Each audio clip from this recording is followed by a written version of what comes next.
আয়ারল্যান্ডের বিপক্ষে ঢাকা টেস্টে জয়ের দ্বারপ্রান্তে বাংলাদেশ। পঞ্চম দিনে অপেক্ষা শুধু 4 উইকেটের। টাইগারদের দেয়া 509 রানের টার্গেটে চতুর্থ দিন শেষে আইরিশদের সংগ্রহ 6 উইকেটে 176 রান।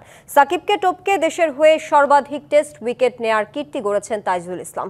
এদিন মিরপুর সাক্ষী হয়েছে আরও একটি রেকর্ডের। বিশ্বের দ্বিতীয় ক্রিকেটার হিসেবে শততম টেস্টে 2 ইনিংসে সেঞ্চুরি ও 50 করে পন্টিংয়ের পাশে নাম লিখিয়েছেন মুশফিকুর রহিম। ক্রিকেটারদের চোখে মুখে স্বস্তির প্রতিচ্ছবি। চতুর্থ দিন শেষেই ঢাকা টেস্ট জয়ের সুবাতাস পাচ্ছে বাংলাদেশ। সেই সাথে এদিন তাইজুল, মুশফিকের নাম উঠেছে রেকর্ড বইয়ের পাতায়। সব মিলে দারুণ একটা দিন পার করল বাংলাদেশ। চতুর্থ দিনে চোখ ছিল সাদমানের দিকেও। সেঞ্চুরি করে ঢাকা টেস্ট রাঙাবেন সাদমান, প্রত্যাশা ছিল সবারই। তবে দিনের শুরুতেই ম্যাকব্রাইনের স্পিনে এলবির ফাঁদে পড়ে হতাশ করেন এই বাঁহাতি। থামতে হয়েছে ৭৮ রানে। প্রথম ইনিংসের মতো ব্যর্থতার পুনরাবৃত্তি করেছেন ক্যাপ্টেন নাজমুল শান্ত। তাকে ফিরিয়েছেন জর্ডান নীল।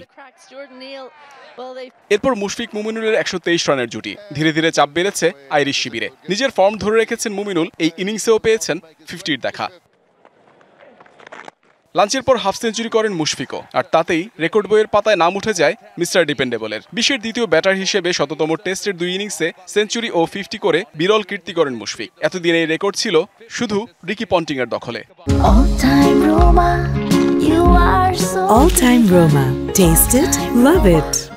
সাদমানের পর সেঞ্চুরির সুযোগ এসেছিল মুমিনুলেরও, তবে তিনিও আক্ষেপে পড়েছেন। শতক থেকে মাত্র 13 রান দূরে থেকে আউট হন এই ব্যাটার। সাথে সাথেই ইনিংস ঘোষণা করে ক্যাপ্টেন নাজমুল শান্ত।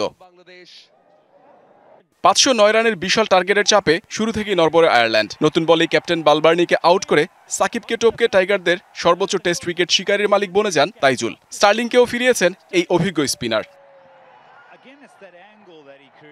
এরপর হাসান মুরাদের জোড়া আঘাতে 19 রানে কারমাইকেল আর 50 করার টেক্টরও ফিরেছেন প্যাভিলিয়নে। আর পঞ্চম ব্রেক থ্রু দিয়েছেন খালেদ।